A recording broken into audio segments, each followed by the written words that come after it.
সকালে ঘুম থেকে উঠে প্রথম কাজ কি? ব্রাশে টুথপেস্ট লাগানো।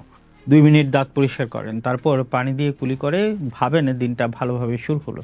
কিন্তু কখনো কি ভেবে দেখেছেন যে জিনিসটা দিয়ে দাঁত পরিষ্কার করেছেন তার মধ্যেই যদি থাকে প্লাস্টিকের অতি ক্ষুদ্র কণা, চোখেও দেখা যায় না, আলাদা করে বোঝাও যায় না। কিন্তু গবেষণাগারে পরীক্ষা করলে ধরা পড়ছে। আর সবচেয়ে অবাক করার মতো বিষয় হলো বাংলাদেশের বাজারে পরীক্ষা করা ৩৪টি টুথপেস্টের মধ্যে ২৬টিতেই মাইক্রোপ্লাস্টিকের উপস্থিতি পাওয়া গেছে। অর্থাৎ হিসাবটা দাঁড়াচ্ছে পরীক্ষা করা প্রতি ৪টির মধ্যে প্রায় ৩টি টুথপেস্টই মিলেছে মাইক্রোপ্লাস্টিক। শুনতে অস্বস্তিকর, তাই না? তবে এখানেই একটা বিষয় পরিষ্কার করে নেওয়া জরুরি। এই তথ্যের অর্থ এই নয় যে আজ সকালে আপনি যে টুথপেস্ট দিয়ে দাঁত ব্রাশ করেছেন সেটি ব্যবহার করলেই আপনি অসুস্থ হয়ে যাবেন। বরং প্রশ্নটা আরও বড়।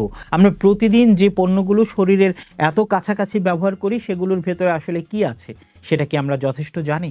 সম্প্রতি পরিবেশ ও সামাজিক উন্নয়ন বিষয়ক সংগঠন ইএসডিও তাদের ১ বছরব্যাপী গবেষণার ফল প্রকাশ করেছে। বাংলাদেশের বাজার থেকে সংগ্রহ করা হয়েছে ৩৪টি টুথপেস্টের নমুনা।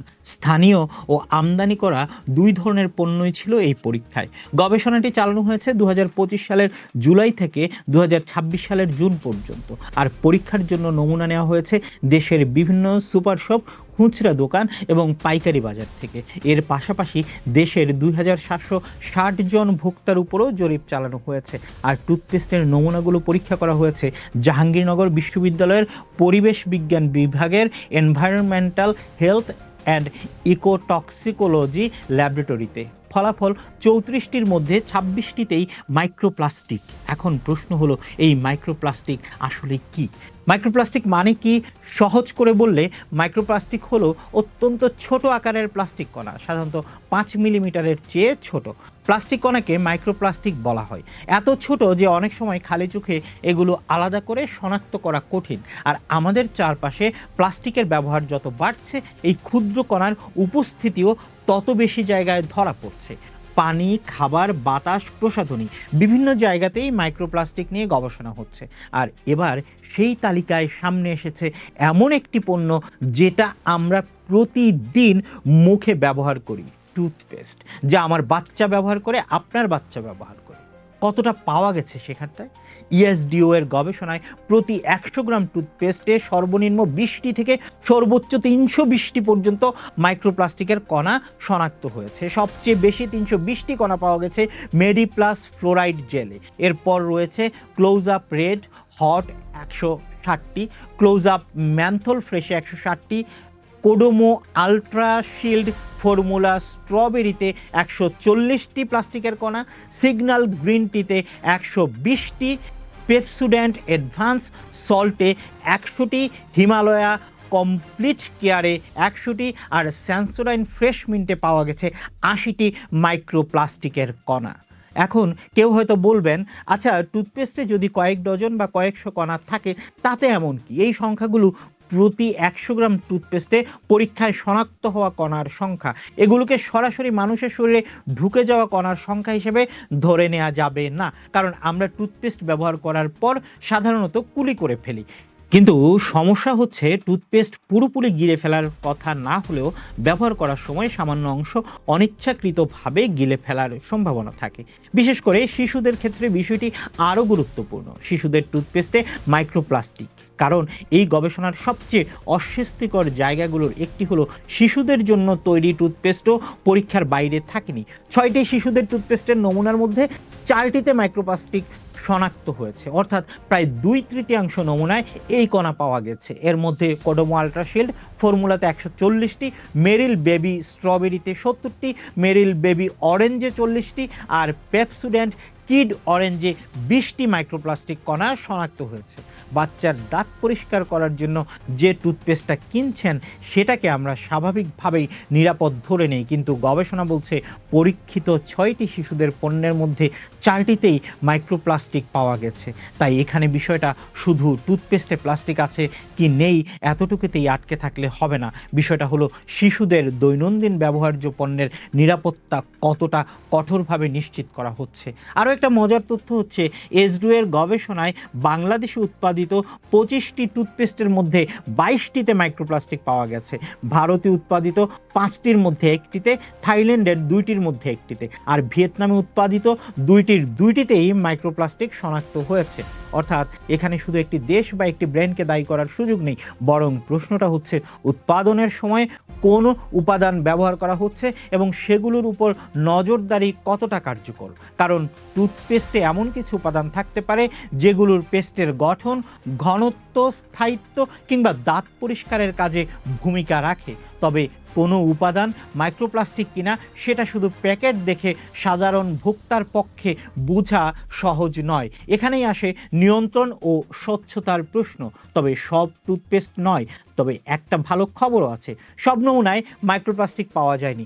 বাংলাদেশে উৎপাদিত Zen fresh, Parachute, just for baby এবং close up red hot, zinc fresh technology এই পণ্যগুলোতে শনাক্তযোগ্য মাইক্রোপ্লাস্টিক পাওয়া যায়নি বলে জানিয়েছে ইএসডিও বা এসডো। এছাড়া আমদানি করা শিশুদের কোডোমো অরেঞ্জ টুথপেস্টেও মাইক্রোপ্লাস্টিক শনাক্ত হয়নি। এটা গুরুত্বপূর্ণ একটা বিষয়, কারণ এর মানে হলো মাইক্রোপ্লাস্টিক ছাড়া টুথপেস্ট তৈরি করা সম্ভব। তাহলে প্রশ্নটা আরও সহজ হয়ে যায়, যদি বিকল্প থাকে তাহলে অপ্রয়োজনীয় প্লাস্টিক কণা ব্যবহারের প্রয়োজনীয় বা কতটুকু। এখন আসে সবচেয়ে গুরুত্বপূর্ণ জায়গায়। মাইক্রোপ্লাস্টিক শুনলেই অনেকের মনে হতে পারে তাহলে কি টুথপেস্ট ব্যবহার করলেই ক্যান্সার হবে?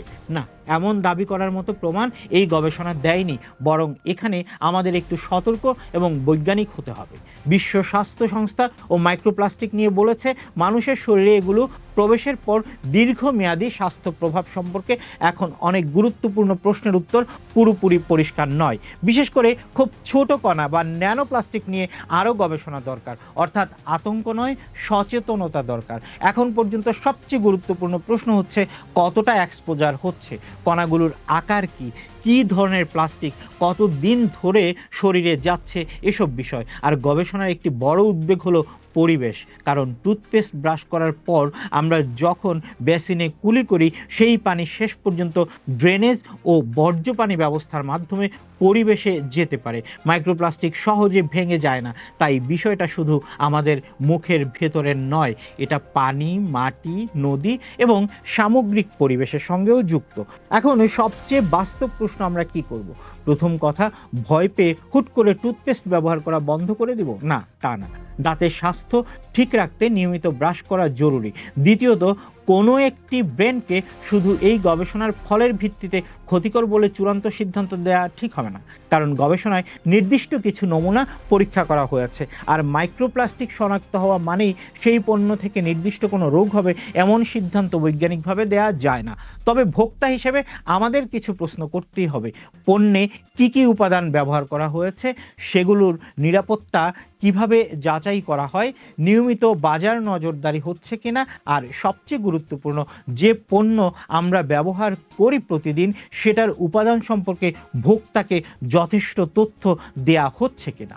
দেখুন, প্লাস্টিকের সবচেয়ে ভয়ঙ্কর দিক হয়তো তার বড় আকার নয়। বড় প্লাস্টিকের বোতল আমরা দেখতে পাই, পলিথিন দেখতে পাই, প্লাস্টিকের ব্যাগ দেখতে পাই, কিন্তু মাইক্রোপ্লাস্টিক অনেক সময় সেটা চোখেই দেখা যায় না। আর যেটা দেখা যায় না সেটাকে নিয়ে প্রশ্ন করাটাই সবচেয়ে কঠিন। তাই আজকের এই তথ্যের পর আপনার হাতে টুথপেস্টের টিউবটা তুলে নিয়ে ভয় পাওয়ার দরকার নেই, বরং একটা অভ্যাস তৈরি করুন। পণ্য কিনবো কিন্তু প্রশ্নও করব, কারণ স্বাস্থ্যকর জীবন মানে শুধু সকালে দাঁত পরিষ্কার করা নয়। স্বাস্থ্যকর জীবন মানে আমরা প্রতিদিন যে জিনিসগুলো ব্যবহার করছি সেগুলো সম্পর্কে একটু বেশি সচেতন হওয়া।